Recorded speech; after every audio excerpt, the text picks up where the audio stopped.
Aujourd'hui, bien aimé, nous clôturons ce grand thème, l'impact de la parole de l'homme de Dieu. C'est ce que nous allons voir aujourd'hui, l'impact de la parole de l'homme de Dieu. Nous avons vu le premier jour qu'un homme de Dieu est la personne dans laquelle réside la puissance de Dieu. Amen. C'est un homme dans lequel Dieu vit. Et la Bible dans Jean 4 nous dit que Dieu est esprit. Alors, un homme de Dieu, c'est donc la personne dans laquelle l'esprit de Dieu vit. Amen. Amen. Alors, nous savons, la Bible dit expressement que ce qui vivifie la chair, c'est l'esprit. Amen. Amen. Ce qui donne vie à la chair, c'est l'esprit. Quand l'esprit n'est plus dans la chair, le corps ne vit plus. Et si on a dit qu'un homme de Dieu, c'est une personne dans laquelle l'esprit de Dieu vit, alors quand l'esprit de Dieu vit, il vit avec toute sa puissance, avec toute sa gloire. Parce que Dieu déclare dans Jean que quand il donne son esprit à ses serviteurs, il ne le limite pas. Est-ce que tu me suis? Amen. Alors donc les paroles qui sortent de cet homme de Dieu ne viennent pas pour faire plaisir, ne viennent pas parce qu'il invente, mais ils deviennent l'instrument à travers lequel Dieu parle à son peuple. Est-ce que tu m'écoutes? Dieu parle à son peuple à travers la bouche de ses serviteurs. Alors, si c'est Dieu qui parle, Dieu ne parle pas en vain. Dieu parle pour dire quelque chose dans ta vie. Dieu parle pour te révéler des vérités qui te sont cachées. Dieu te parle pour t'éclairer. Dieu te parle pour répondre à certaines questions que tu te poses. Alléluia. La parole qui sort donc de la bouche d'un serviteur de Dieu, d'un homme de Dieu, est une parole sacrée. C'est une parole chargée de puissance et d'autorité. Pas de n'importe quelle autorité, mais de l'autorité de Dieu lui-même. Bien-aimé, il n'est nullement besoin de vous préciser ici que tout ce que vous voyez, c'est Dieu qui est l'auteur de cela. C'est que tu peux contempler autour de toi, y compris toi-même, tu n'es que l'expression de la volonté de Dieu. J'ai l'habitude de dire aux gens que quand tu regardes ton corps, tout ce qui est visible et ce qui est invisible dans ton corps, il n'y a qu'une seule personne qui l'a façonné. Il s'appelle l'Éternel, le Dieu des armées célestes. Et s'il se trouve une partie de ton corps qui souffre, qui est malade, celui qui a créé tout ce corps est capable de remplacer quelque chose de neuf. Est-ce que tu m'écoutes? Si ce sont tes yeux qui ont des problèmes, ces yeux ont été créés par quelqu'un qui existe. Il faut s'adresser à cette personne pour te remplacer de nouveaux yeux. Et il va le faire. Amen. Amen. Si c'est ton dos qui a des problèmes, alors présente ce dos. Parce que celui qui a conçu est vivant. Et il vivra toujours. Il verra si ce sont des vertèbres qui ont des problèmes. Il va les remplacer. Son opération ne laisse pas de cicatrices. Isa, l'opération de Dieu ne laisse pas de cicatrices. Amen. Bien aimé, nous devons donc savoir que Dieu, pour manifester sa puissance, utilise trois éléments fondamentaux. Dit trois éléments fondamentaux. Il utilise l'homme, il utilise son esprit et il utilise sa parole. Amen. Quand Dieu veut agir dans ta vie, il va utiliser trois éléments fondamentaux. Il y a peut-être d'autres, mais ces éléments sont très importants. Amen. Il va utiliser l'homme. Il va utiliser son esprit. Cet esprit viendra habiter en l'homme. Et cet esprit va dire à l'homme, prononce telle parole. Alléluia. Donc ces trois éléments sont fondamentaux. Dans Hébreu, on va honorer la parole de Dieu, Hébreu 4, du verset 12 au verset 13. C'est notre passage de référence. On dit ceci. Car la parole de Dieu est vivante et efficace, plus tranchante qu'une épée quelconque à double tranchant, pénétrante jusqu'à partager âme et esprit, jointure et moelle. Elle juge les sentiments et les pensées du cœur. Nulle créature n'est cachée devant lui, mais tout est nu et découvert aux yeux de celui à qui nous devons rendre compte. Amen. Amen. Je vous prie. Nous comprenons que la parole de Dieu est plus puissante qu'une épée à double tranchant. La parole de Dieu, c'est donc une arme parfaite. Alléluia. Ce que j'appelle l'arme parfaite, c'est l'arme qui est à la source des miracles. C'est l'arme qui est à la source des prodiges. C'est l'arme qui est à la source de la création. Alléluia. Et aujourd'hui, tu vas découvrir la puissance qui se trouve dans la parole. Et tu pourras l'utiliser. Et tu ne pourras plus prononcer les paroles n'importe comment. Parce que tu vas réaliser que s'il y a une arme parfaite, la parole en est une. On nous dit que quand la parole de Dieu est prononcée, la première chose que la parole fait, elle éclaire ton intelligence et elle éclaire le trouble dans ton propre cœur. Si depuis que tu viens ici, les paroles qui ont été prêchées n'ont pas créé de trouble dans ton cœur, c'est que tu as des problèmes. Dis ça à ton frère.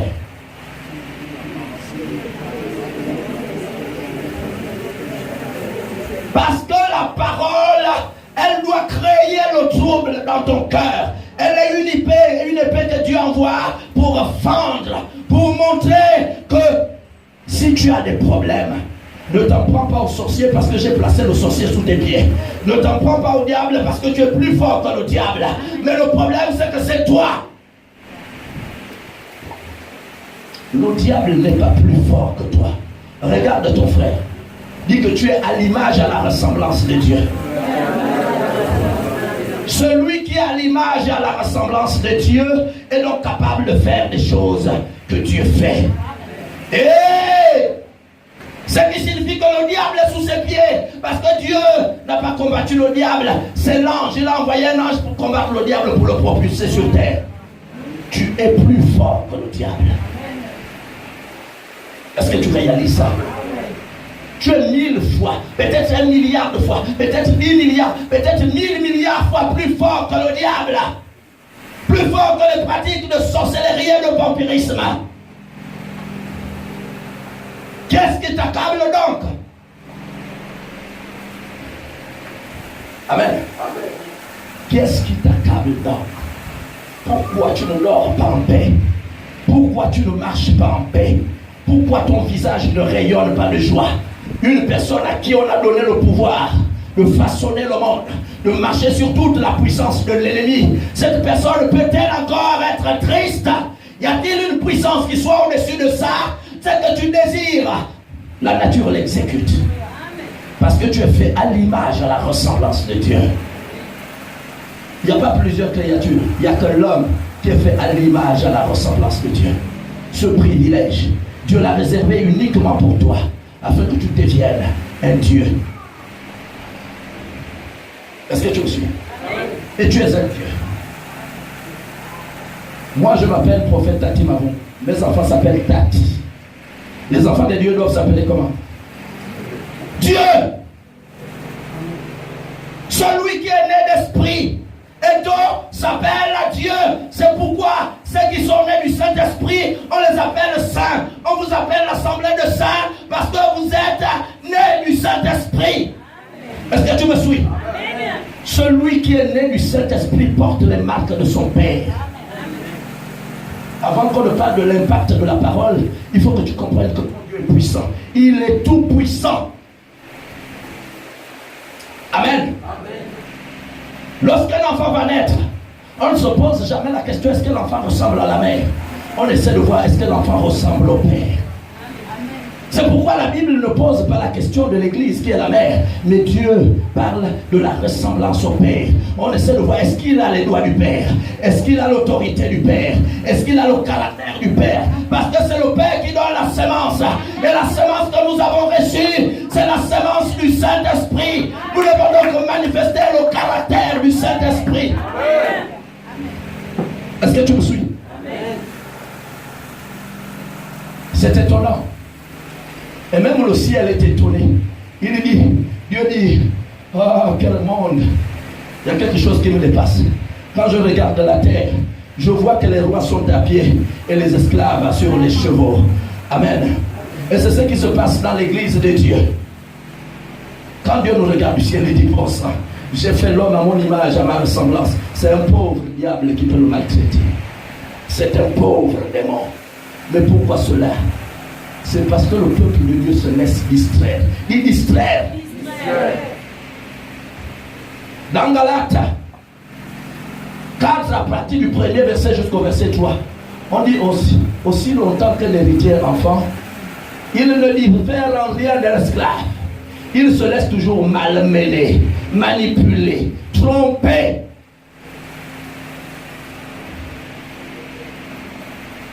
Un enfant, on le manipule, on le malmène, on le trompe.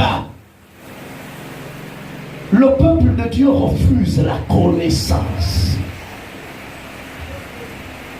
Le peuple de Dieu refuse quoi? La connaissance. Au départ, je vous ai dit que la parole de Dieu est esprit. La parole de Dieu, c'est un marteau qui brise le roc. La parole de Dieu est un feu qui dévore. La parole de Dieu est une lumière qui nous éclaire. La parole de Dieu est une puissance. C'est le fondement de toute la création. Amen. Cette parole, c'est à toi qu'on l'a donnée. Tu l'as en toi. Alléluia. Mais il faut maintenant te l'approprier. Vous savez, une arme, si tu as laissé l'arme dans ta maison et que les bandits t'attaquent en route, tu ne pourras pas en faire usage, n'est-ce pas? Non? Vous voyez, c'est la Bible. Si ta Bible est hors de ton cœur, ce qui signifie que tu as abandonné ton arme à la maison, n'est-ce pas? Non? Et quand l'ennemi viendra s'attaquer à toi, tu ne pourras jamais l'utiliser. Je vous dis la vérité. Jésus n'avait pas besoin de prier. Il a fait un jeûne de 40 jours, de 40 nuits. Dans Matthieu 4, vous allez lire ça. Et il allait dans le désert. Vous savez quelle est la première personne que Jésus a rencontrée? Le diable. Après avoir fait un travail dur, jeûne de 40 jours, 40 nuits, la première rencontre, c'est avec qui? Le diable. Jésus n'a pas prié. Pour chasser le diable, Jésus n'a pas prié. Il a fait quoi? Utiliser la parole. Il a utilisé la parole. Est-ce que tu me suis? C'est la parole qui chasse le diable. Ta prière, si tu n'as pas de parole, cette prière est inefficace. Est-ce que tu me suis? Les gens passent tout leur temps. Or, j'avais posé la question au Seigneur, tu as dit que ton nom chasse les démons. Il dit, mais mon nom ne peut chasser les démons que lorsque la personne me porte à l'intérieur. Est-ce que tu me suis? Si tu cries seulement démon, au nom de Jésus, tu seras comme les 7 fils de Séba. Le nom de Jésus n'a de la puissance que lorsque son nom, Jésus, est à l'intérieur de toi. Amen. Jésus doit être à l'intérieur de toi. Et ce Jésus, ce n'est autre que la parole de Dieu.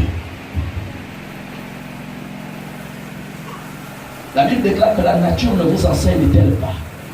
C'est Jésus que nous venons prier. Nous avons vu que Jésus lui-même, pour vaincre le diable, n'a pas besoin de dire au nom du Père, vas-y. Non. Il a dit qu'il a été dit. Le diable va utiliser la parole. Mais la parole du diable est dépourvue d'autorité quand toi tu portes Jésus à l'intérieur de toi. Jésus lui a dit, il a été dit aussi. Et à la fin, il lui a dit, retire-toi. Il l'a blâmé et le diable s'est soumis. Parce que le diable a vu l'autorité de Dieu. Dans Jean 1, on dit au commencement était la parole. La parole était avec Dieu. La parole était Dieu. La parole était Dieu. Dieu n'existe pas en dehors de la parole, mon bien-aimé. Vous allez comprendre pourquoi. Parce que Dans un autre passage biblique, on nous dit ceci. Puisque nous avons vu que les hommes de Dieu ne sont que les instruments que Dieu utilise, on se pose la question maintenant, quel est l'effet de la parole de Dieu? Dans Ésaïe 55, du verset 10 au verset 11, Dieu dit que quand il est dans une personne, la personne ne raconte pas n'importe quoi. La personne ne dit que ce que Dieu lui dit de dire. Amen. Ce qui signifie qu'un homme de Dieu sous l'onction du Saint-Esprit n'a pas de sentiments. Il n'a pas quoi? Même si tu pleures, même si tu cries, s'il est sous l'effet du Saint-Esprit, il n'aura pas pitié de toi si c'est toi-même qui es à l'origine de ton propre problème. Bien aimé, il faudrait que nous comprenions. Le travail que l'homme de Dieu fait, il ne le fait pas parce qu'il veut le faire. Il le fait parce qu'il est sous l'autorité d'un Dieu tout-puissant. Et Dieu a des objectifs. Dieu a des principes à suivre. Donc l'homme de Dieu ne fonctionne pas avec les sentiments. C'est lorsque Dieu dit, il déclare. Quand Dieu ne lui a rien dit, il reste la bouche fermée. Il ne parle pas pour faire plaisir. Et Dieu déclare dans Ésaïe 55, du verset 10 au verset 11. Comme la pluie et la neige descendent des cieux et n'y retournent pas sans avoir arrosé et fécondé la terre et fait germer les plantes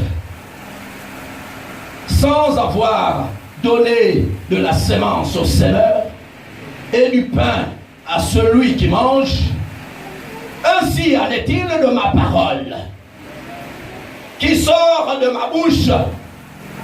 Elle ne retourne point à moi sans effet, sans avoir exécuté ma volonté et accompli mes desseins.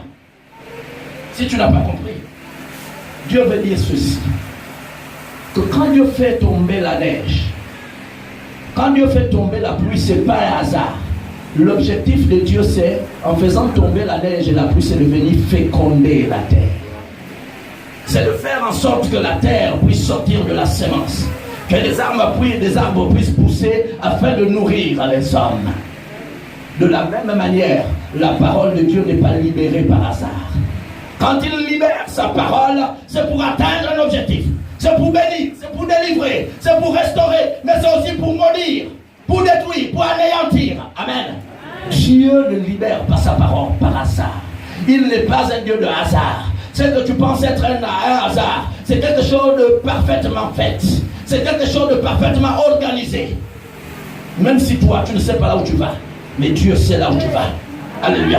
Même si tu ne sais pas ce qui t'arrive, mais Dieu sait ce qui t'arrive. Même si, bien aimé, tu penses que tu es le fruit du hasard, Dieu sait que tu n'es pas le fruit du hasard. Amen. Parfois la voiture n'est pas consciente de ce qu'elle doit faire, mais c'est le chauffeur qui amène la voiture à l'endroit où il veut. Amen. Et nous sommes comme des voitures. Dieu connaît ce qu'il a mis à l'intérieur de nous. Dieu connaît la puissance. Dieu sait là où il nous amène. Dieu sait ce qu'il va réaliser avec nous. Dieu connaît le potentiel. Même si toi-même tu l'ignores. Mais je veux te dire ce matin que Dieu a mis quelque chose en toi. Et ce qu'il a mis en toi, Dieu veut que cela se mette en mouvement pour que lui seul soit glorifié. Amen. La parole de Dieu n'est pas libérée. Ce n'est pas une simple parole. C'est un pouvoir, une puissance, une autorité. Il poursuit un objectif bien précis. Si nous sommes ce matin ici, c'est pour un objectif bien précis. Dieu veut faire réaliser dans ta vie quelque chose. Amen. Lorsque la parole elle est libérée, bien aimé, elle poursuit 4 objectifs principaux. Je dis principaux, ce qui signifie qu'il y a d'autres objectifs. 4 objectifs principaux, il faut que tu le comprennes. Premièrement, Dieu ne peut pas te sanctionner s'il ne t'a rien appris. Est-ce que tu as compris? On ne peut pas faire passer un devoir à un enfant à l'école si on ne lui a pas donné la leçon. Est-ce que tu me suis? Dieu ne peut pas te juger s'il ne t'a pas donné les connaissances. Dans Jean 1 du verset 12 au verset 13, on nous dit ceci. À tous ceux qui l'ont reçu, à ceux qui croient en son nom. Elle a donné le pouvoir de devenir enfants de Dieu, lesquels sont nés ni de la volonté de la chair, ni de la volonté du sang, ni de la volonté de l'homme, mais de Dieu. Amen. Amen. Dieu, en faisant de toi son enfant, Dieu attend de te donner une éducation d'un Dieu. Un roi donne au prince une éducation de prince, parce que ce sont les princes qui deviennent les rois. On donne aux filles l'éducation de reine, et Dieu, il est un Dieu exceptionnel. Après la nouvelle naissance, Dieu doit t'éduquer pour que tu manifestes le caractère divin, pour que tu manifestes l'autorité divine, pour que tu manifestes la puissance de Dieu partout là où tu iras, afin que la différence soit établie en ce qui est du monde et ce qui est de Dieu. Il faut que tu le comprennes. Dieu ne t'a pas appelé pour que tu sois comme tu es venu du monde. Et regarde ta soeur, regarde ton frère. Pose-lui la question, qu'est-ce qui a changé depuis que tu es arrivé ici? Qu'est-ce qui a changé? Qu'est-ce qui a changé? Si tu n'as pas changé, alors il faut que tu changes. Amen. Parce que désormais tu es en Christ, n'est-ce pas, non? Et dans 2 Corinthiens 5, verset 17, on nous dit, lorsqu'une personne est en Christ, elle est devenue une nouvelle créature. Les choses anciennes sont passées et toutes choses sont devenues nouvelles. N'est-ce pas, non? Si tu es en Christ, c'est que les choses anciennes sont passées. Et on doit voir en toi de nouvelles choses. Et ces nouvelles choses viennent à travers la parole que l'homme de Dieu libère chaque jour. Parce que la bouche de l'homme de Dieu, c'est la bouche de Dieu. Amen.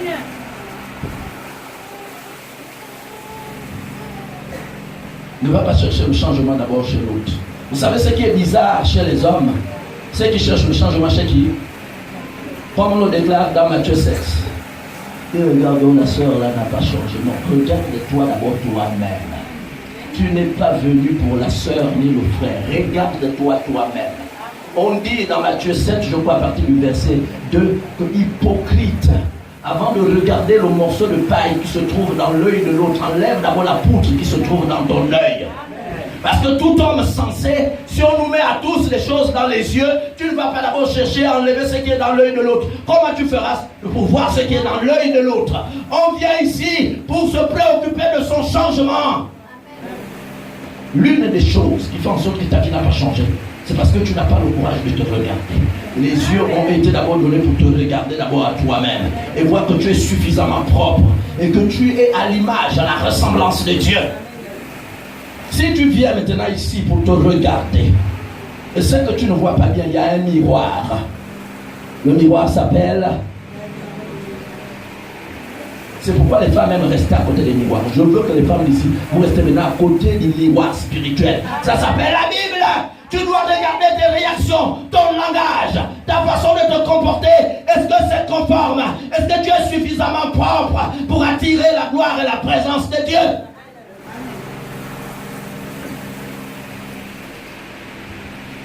Est-ce que tu es fier de toi? Amen. Est-ce que tu es content de ton service vis-à-vis de Dieu? Parce que je sais que tout le monde vient. Je sais, là où vous m'entendez, c'est voir comment je peux guérir, voir comment la bénédiction peut arriver, voir comment je vais vivre dans l'abondance. On y arrivera. Mais je suis en train de baliser le chemin pour que tu comprennes que la bénédiction de Dieu n'arrive pas par hasard. La bénédiction de Dieu marche. Un jour, j'étais en train de prêcher. Dieu m'a dit que, est-ce que tu sais que quand tu dis toujours bénédiction, bénédiction c'est une catégorie d'anges. Je dis, ah bon? Il me dit, oui, bénédiction c'est une catégorie d'anges. Il me dit, la bénédiction c'est une catégorie.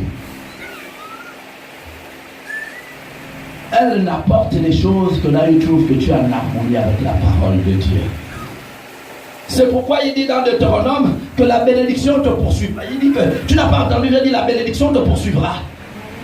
La bénédiction c'est l'ange. Quand ta vie est totalement transformée, façonnée, et il le déclare dans Jérémie 18, que vous êtes pour moi de l'argile. Je suis pour vous le vôtre potier. Je vous façonne. Et quand je trouve que vous avez revêtu la forme qui est convenable, à partir de ce moment, dès que vous pensez à quelque chose, la chose vient à l'existence.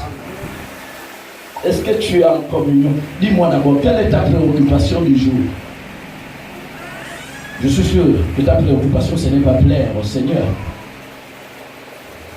Et Dieu m'a dit, quand je dis toujours dans Deutéronome,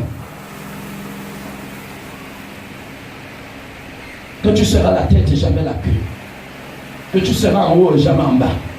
Il dit, chaque personne occupe la position qu'elle me faut occuper dans son cœur. Est-ce que tu me suis? Peut-être que je n'ai pas bien expliqué. Ta position spirituelle actuelle est fonction de la position que Dieu occupe dans ton cœur. Si Dieu est la queue dans ton cœur, c'est que toi aussi tu es la queue sur la tête. Amen.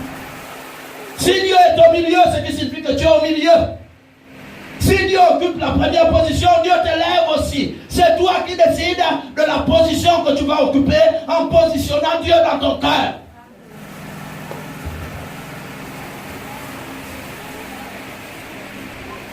J'ai dit, la parole devient amère, n'est-ce pas, non?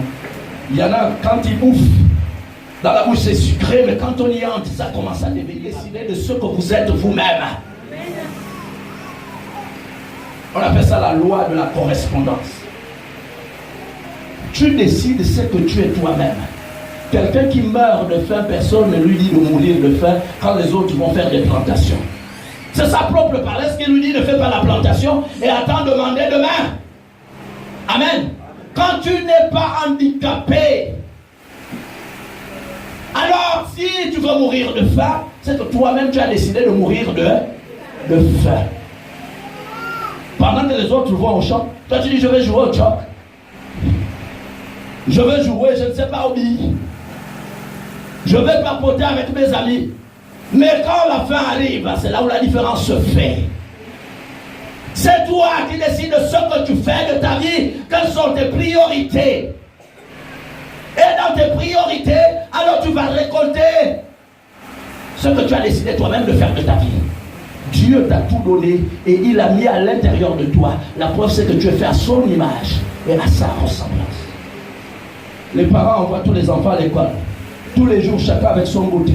Vous dormez dans la même maison, mais à la fin, tous ne réussissent pas de la même manière. Ça dépend de la prise de conscience et de l'engagement de chacun. Est-ce que tu me suis? Ce n'est pas l'homme de Dieu qui est inefficace. L'homme de Dieu prononce la parole qu'il faut. Mais il faut que la parole trouve un sol fertile. Un sol fertile. Vous savez, la Bible nous parle de 4 catégories de fidèles. Il y a 4 catégories de fidèles. On va lire ça dans Matthieu 13 à partir du verset 4. 4 catégories de fidèles. Il y a les fidèles qu'on appelle le long du chemin. Est-ce qu'il y en a ici? Le long du chemin. Comme ça, désormais, vous allez leur donner le long du chemin. Ces fidèles-là n'ont rien de la parole. Tout ce que je prêche là, c'est rien du tout. Ils n'ont rien compris. Ils ne comprendront rien. Quand on dira le prophète a parlé de quoi? Des hommes et des femmes. C'est tout ce qu'ils auront retenu. Est-ce que quelqu'un est dans le passage? Matthieu 13 à partir du verset 4. On va voir les 4 catégories des gens qui viennent à l'église dans le lieu de culte et de prière. Est-ce que tu as trouvé le passage, mon bien-aimé? Même pour lire la Bible aussi, c'est une bénédiction. On dit que depuis le temps de Jean-Baptiste, le royaume des cieux, il est forcé, ce sont les violents. Alors ma soeur, sois bénie. Et la bénédiction que je prononce a tout son sens, c'est parce qu'elle va honorer l'Éternel. Amen. Dans la parole de Dieu, dans le livre de Matthieu 13, à partir du verset 4, il est écrit: et comme il semait, des grains sont tombés le long de la route, et les oiseaux sont venus et les ont mangés. Verset 5. D'autres sont tombés sur les endroits rocailleux, où ils n'avaient pas beaucoup de terre, et aussitôt ils ont levé, parce qu'ils n'avaient pas de profondeur de terre. Verset 6.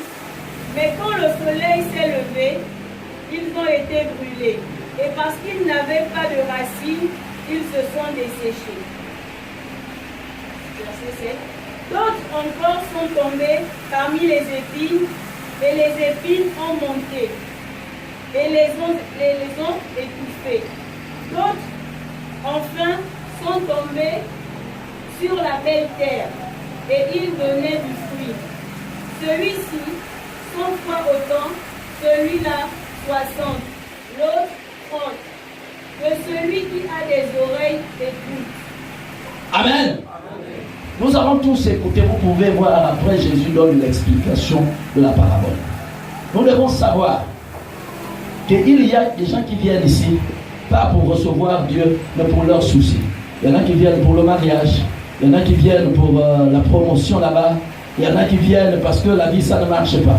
Et quand on prêche la parole, ils disent que le prophète nous perd le temps, j'attends seulement l'imposition, demain je vais guérir. Amen. Et ceux-là viendront là, le prophète va imposer la main, il y aura une accalmie de 3 heures, parce que le diable aura peur du prophète, le démon aura peur du prophète, mais quand tu vas ressortir, amen, le diable va t'attendre à la porte. Il dit, ton grand frère qui me frappe n'est plus là, moi je peux maintenant me venger. Vous pouvez lire ça dans Luc 11 au verset 24, on appelle ça le retour de l'esprit mauvais. Quand un esprit mauvais est sorti du corps d'un homme, il va se balader ça et là pour chercher du repos, n'en trouvant pas. Il dit, je retournerai dans la maison, dans ma maison d'où je suis sorti. Quand il revient, il la trouve vide, balayée et ornée.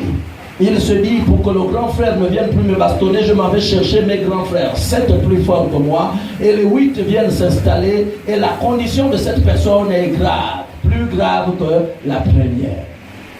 Est-ce que tu me suis?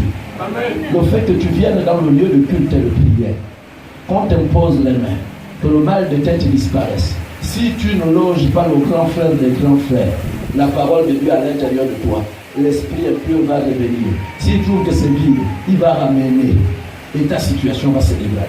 Si tu mentais une seule fois, tu vas mentir 1000 fois. Si tu étais débauché une fois, tu seras débauché 1000 fois. Si tu étais ivrogne une seule fois, tu seras ivrogne 1000 fois. Amen. Ce qui signifie que tes défauts vont se multiplier. Et quand tu vas sortir de là, tu n'as aucune parole parce que tu n'es venu que pour la guérison. Tes problèmes empêchent la parole de venir s'installer dans ton cœur. Ensuite, il y a une deuxième catégorie. C'est la catégorie des pierres. On donne la parole, mais les gens crient Alléluia, mais non, c'était une bonne parole. Oh, l'homme là s'est prêché, l'option, c'est en abondance. Amen. Il y a d'autres qui se déplacent, même qui viennent essuyer les chaussures. D'autres viennent essuyer pour dire que là, on a bien compris. Amen. S'il y a des Nigériens qui planent, ils viennent te balancer l'argent comme ça pour dire sois béni. Le diable dit tu as accepté la parole. Moi je viendrai tester ce que tu as obtenu pour voir si tu as vraiment compris. Comprendre quelque chose, c'est l'accepter et le mettre en pratique. Ce n'est pas seulement crier Alléluia, Amen. Et quand arrive un petit problème, tout ce qu'on a prêché là, on oublie. On repart chez l'Onganga. On repart là. Le prophète là aussi a dit que Dieu est puissant. Mais maintenant on me secoue comme ça, pourquoi? Ça là c'est l'autre catégorie. Cette catégorie est mieux que la première. Amen. Elle arrive quand même à comprendre, à retenir, mais le diable vient secouer. On a dit que les racines ne sont pas encore très solides. Un petit vent est au sol. Il ne redevient pas rien comme avant. Il y a une troisième catégorie. Ce sont les épines. Tu jettes. Ça pousse. Quand tu donnes la parole, la personne est contente comme la seconde. La personne commence même à exhorter les autres. Dieu est fort. Dieu est puissant. Mais dès qu'il y a une petite injustice, Amen. Et c'est parfois la catégorie où Dieu regarde, ton frère en Christ ne t'aime pas. C'est les gens qui disent qu'ici il n'y a pas l'amour. Amen. Il n'y a pas l'amour, mais je dis la Bible n'a pas dit qu'on t'aimera. La Bible dit tu aimeras. Amen. Est-ce que la Bible a dit qu'on t'aimera? La Bible a dit à toi d'aimer les autres. Si tu trouves qu'on t'aime pas, alors toi aimes. On t'a pas dit que toi on doit t'aimer forcément. Est-ce que tu comprends? Si tu fouilles l'église parce qu'on t'aime pas, en vérité c'est toi qui n'aimes pas les autres. Parce que Dieu ne t'a pas dit qu'on doit t'aimer. Pourquoi? Tu en manques d'amour. L'amour de Dieu ne te suffit pas. Il faut que l'amour de Dieu te suffise. Amen. Alors cette personne pousse, mais comme autour il y a les épines c'est qui? Ce sont les gens de mauvais comportement qui vont finir par l'étouffer, n'est-ce pas, non? Parce que la personne, quand tu pousses là, tu as besoin que tout le monde t'acclame. Tu as besoin que tout le monde te regarde, t'admire. Tu as besoin que tout le monde te fait des éloges. Ici, on ne fait pas les éloges aux gens. C'est dans le monde où les gens sont remplis d'hypocrisie. Ici, on dit la vérité. Quand tu as une grosse tête, on te dit que tu as une grosse tête pour que tu la prennes. Même si tu pries, tu dis que je n'ai pas la grosse tête, un jour Dieu finira par te confirmer qu'effectivement tu as la grosse tête. Parce que pour Dieu, ta grosse tête est un obstacle qui empêche la parole de Dieu de rentrer en toi. La Bible déclare que si ton bras gauche est une occasion de chute, coupe et jette. Alléluia. Donc ces épines vont t'étouffer et finalement tu ne vas pas connaître la croissance. Mais tu es proche et pourtant du but. Amen. Parce que tu t'es bagarré quand même. Mais comme ceux qui ont le mauvais caractère renversent facilement ceux qui ont le bon caractère, j'ai écrit un livre, Le combat spirituel. Malheureusement, j'ai oublié de l'amener. Et dedans, je disais qu'il y a la stratégie de l'ivraie et de la bonne herbe. Ce qui signifie que là où il y a un fils de Dieu, le diable envoie son fils à côté pour le phagocyter. Dans le lieu de travail, le diable te colle une copine qui va commencer à dire: oh, la sainte qui ne pêche plus. Hein. Celle-là, elle est pasteur. Hein. Elle ne pêche plus. Vous allez voir, elle va refuser même de prendre la boisson. Prends un peu. On te teste comme ça. Quand tu dis non, vous avez vu le pasteur comment il agit. C'est juste pour te décourager afin que tu fasses ce qu'il veut. Est-ce que tu me suis? Le diable ne manque pas de stratégie. Ils vont te tester comme ça. Mais c'est pour vérifier la solidité de ton attachement à Dieu. Amen. Et va arriver une autre catégorie. Donc vous avez vu qu'on est allé des cailloux, plutôt du long du chemin, aux cailloux. Quand on enlève les cailloux, c'est maintenant les épines qui sortent. Quand on enlève les épines, on arrive maintenant à la bonne terre. Vous voyez le processus et il est lent. Mais celui qui fait ce travail, ou celle qui fait ce travail, s'appelle la parole de Dieu. Parce que Dieu dit que je vous laverai d'une eau pure. Dieu n'agit pas dans un corps souillé.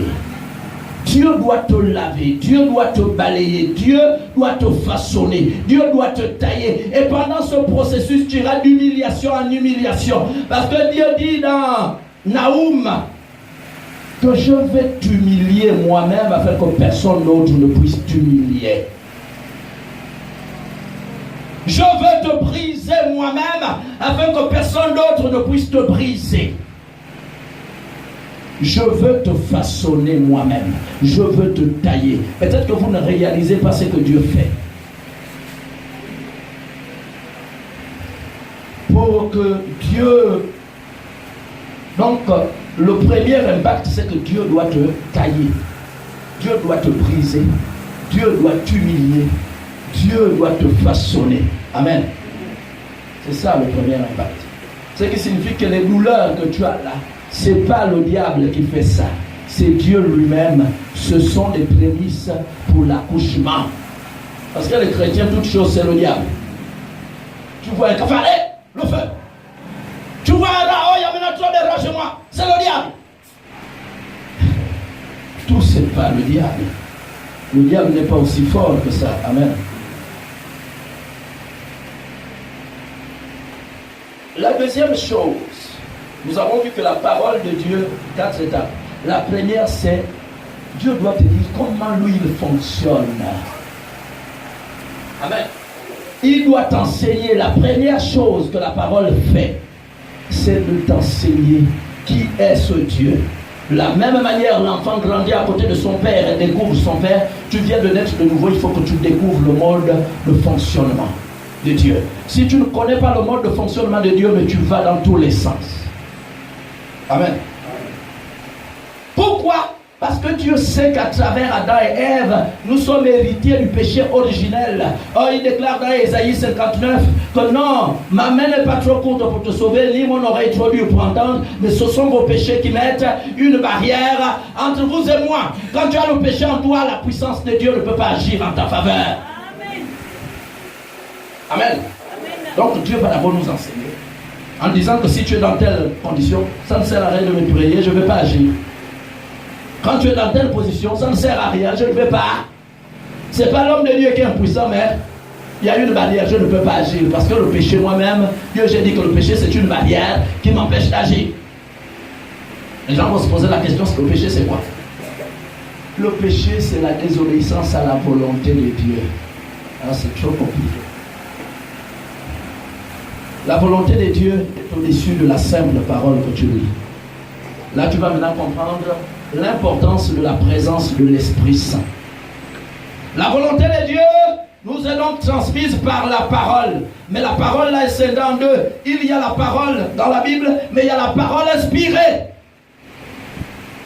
Pour connaître la volonté de Dieu, tu commences par lire les Écritures et ensuite le Saint-Esprit, comme un traducteur, vient te donner le vrai sens. Amen. Amen. La parole écrite, c'est la Bible. Tu dois désormais, comme Dieu l'a déclaré à Josué, que répète jour et nuit les paroles de ce livre de la loi. Un enfant de Dieu ne peut pas refuser de lire la parole. Combien de gens ne mangent pas ici la journée? Ils font parfois une semaine, ils ne mangent pas. Qui? 2 jours. Je veux voir les mains se lever. Il y a quelqu'un qui fait 2 jours sans manger ici, si tu ne fais pas un jeûne à sec. Il y a quelqu'un qui fait même un jour sans manger, si tu n'es pas contraint. On mange tous les jours. Il y en a d'autres qui sont même très gourmands, qui mangent 6 fois par jour. Il faudrait que tu saches que tu es composé de 2 éléments principaux, sinon 3. Pour moi, le 3e élément, il est quand même important, mais il est moins important que les 2 autres.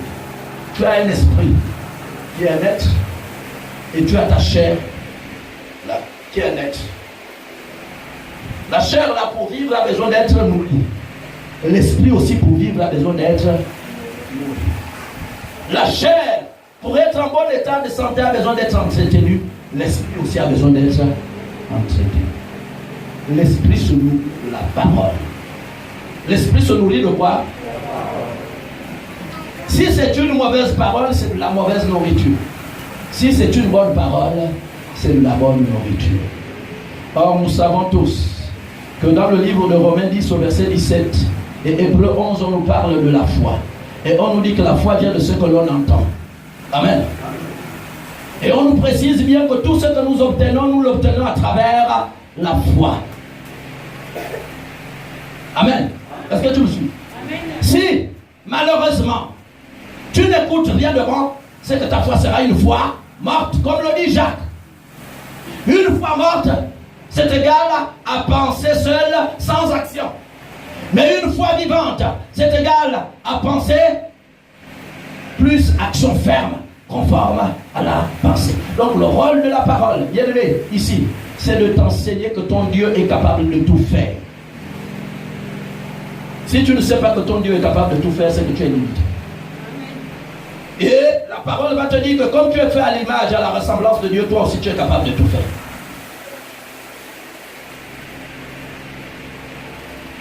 Dans Osée 4, verset 6, on dit « Mon peuple périt, faute de connaissance ». Le reste, vous pouvez aller lire à la maison. Donc vous voyez que notre mort, notre destruction vient d'abord parce qu'on ne connaît pas ce que Dieu est capable de faire. Amen. Si on connaissait ce que Dieu est capable de faire, alors à partir de ce moment, on ne devait rien craindre. La deuxième chose, c'est que c'est la parole inspirée. Et la parole inspirée vient du Saint-Esprit. Dans Luc 12, verset 12, on nous dit « Car le Saint-Esprit vous enseignera à l'heure même ce qu'il faudra dire. » C'est-à-dire même dans ta prière. Quand tu as le Saint-Esprit va placer les paroles qu'il faut, les paroles qui plaisent à Dieu, les paroles qui mettent en mouvement la puissance de Dieu pour que tu sois guéri, pour que ton miracle puisse être opéré. Amen. C'est le Saint-Esprit. Vous savez, vous pouvez savoir écrire. Si vous n'avez pas la méthode, votre lettre sera n'importe quoi. C'est pourquoi il y a des méthodes. Quand vous écrivez une dissertation pour les enfants, tu peux avoir les connaissances, mais tu ne dois pas respecter la méthodologie, on va te mettre zéro. Tu vas même énerver l'enseignant. Amen. Dans le monde spirituel aussi, il y a la méthodologie. Et le maître de la méthodologie s'appelle le Saint-Esprit. Il te dit comment faire et qu'est-ce que tu dois dire. Amen. Dans Jean 14, verset 26, mais le consolateur, l'Esprit Saint, que le Père enverra à mon nom, vous enseignera toutes choses et vous rappellera tout ce que je vous aurai dit.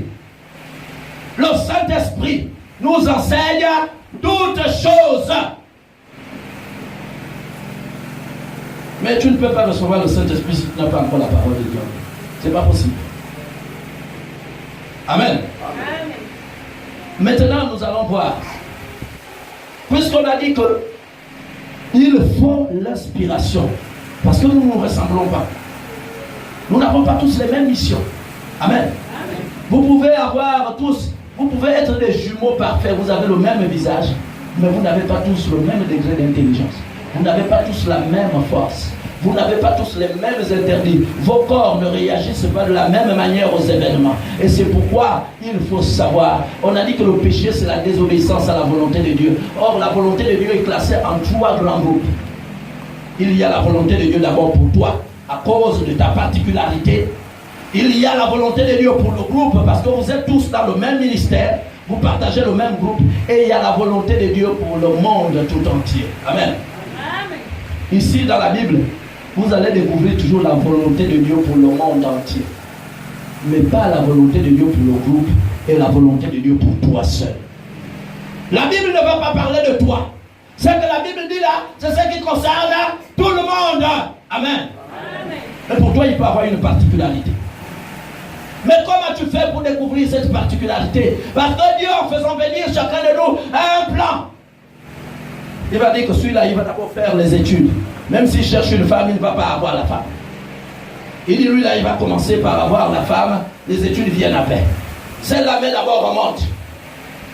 Avant de travailler. Mais l'autre, elle doit d'abord travailler avant de mettre au monde.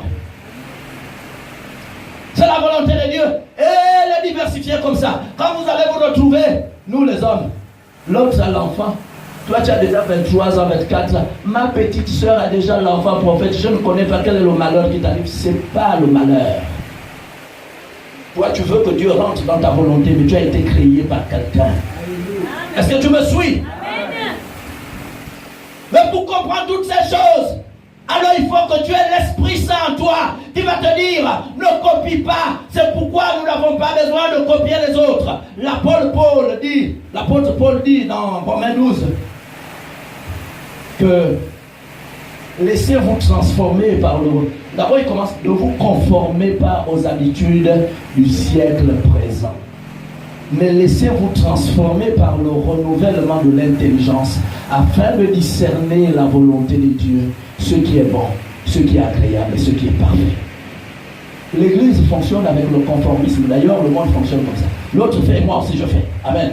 Amen. Non, toi tu n'es pas l'autre. Dis ça. Je ne suis pas l'autre. Dieu ne fait pas des doublons. Chaque être humain est spécifique. Alléluia. Chaque être humain est spécifique. Alors ne cherche pas à être l'autre. Toi, c'est toi. Ce qui signifie que si je suis moi, j'ai mes problèmes à moi qui m'arrivent à cause de moi-même. J'ai aussi mes grâces, mes bénédictions qui sont liées uniquement à moi. Je n'ai pas besoin de me comparer à l'autre. Moi, je suis moi. Alors vous allez voir qu'il y a par exemple des gens que Dieu a choisis dès le départ. Il dit, mettez-moi à part cet enfant, c'est mon enfant. Il va dire qu'à cet enfant, vous ne coupez pas les cheveux. Vous avez déjà vu ça dans la Bible, non? Vous connaissez un homme qu'on a dit qu'on ne coupe pas les cheveux, Samson. Parce que sa puissance était dans les cheveux. Est-ce que toi, ta puissance est dans les cheveux? Non. Ça, ce n'est que pour Samson. Est-ce que toi, tu es Jérémie? On va dire, oh, il est célibataire ou elle est célibataire. Mais peut-être que c'est Dieu qui a décidé que tu sois célibataire. Ce qui signifie que tu as tout cherché, tu n'as pas obtenu un homme ou une femme. Tu es totalement abattu. Amen. C'est un mot qui n'existe pas, c'est ma création. Amen. Les gens vont dire, je suis sous la malédiction. Non, mon bien-aimé. Il faudrait d'abord savoir quelle est la volonté de Dieu pour toi, avant de déclarer n'importe quoi. Parce que dès lors que tu dis que je suis sous la malédiction, tu attires toi-même la malédiction dans ton propre corps. Tout le monde pouvait se marier, mais Jérémie a eu un problème, je vous assure. Le jour où on a fait là, il avait déjà la femme qu'il fallait épouser. Ce garçon. On va faire le sacrifice. C'est au moment où il fait le sacrifice que Dieu lui dit que je t'ai choisi. Mais je vais te dire quelque chose. Tous les gens qui habitent ici, ils sont souillés. Toi, tu es un homme que j'ai choisi, tu n'auras ni femme ni enfant ici. Si tu t'entêtes, à chaque fois que tu auras une femme, je tuerai. Un enfant, je frapperai de maladie. Et Jérémie, prophète de son genre, la chair lui disant, il faut que tu aies une femme. Toutes les femmes qu'il a voulu avoir ont été frappées. Amen. Tous les enfants frappés. Parce que Dieu a fixé une loi.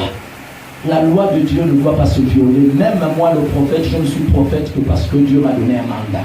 Il n'y a pas de prophète en dehors de la volonté de Dieu. Le rôle du prophète, c'est de se soumettre à la volonté de Dieu. Si tu ne te soumets plus à la volonté de Dieu, tu deviens un faux prophète. Amen. Donc, mon bien-aimé, si Dieu dit n'impose pas la main, je n'impose pas la main. Amen.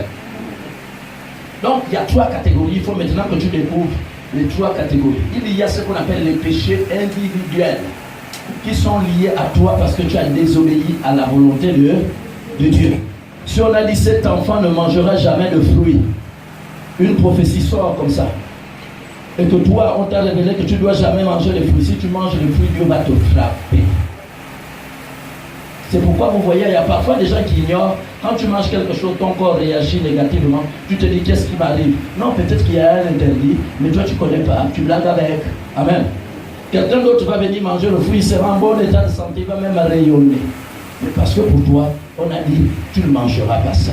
Mais comme ça ne t'a pas été révélé, derrière la naissance de chaque enfant se cache une prophétie.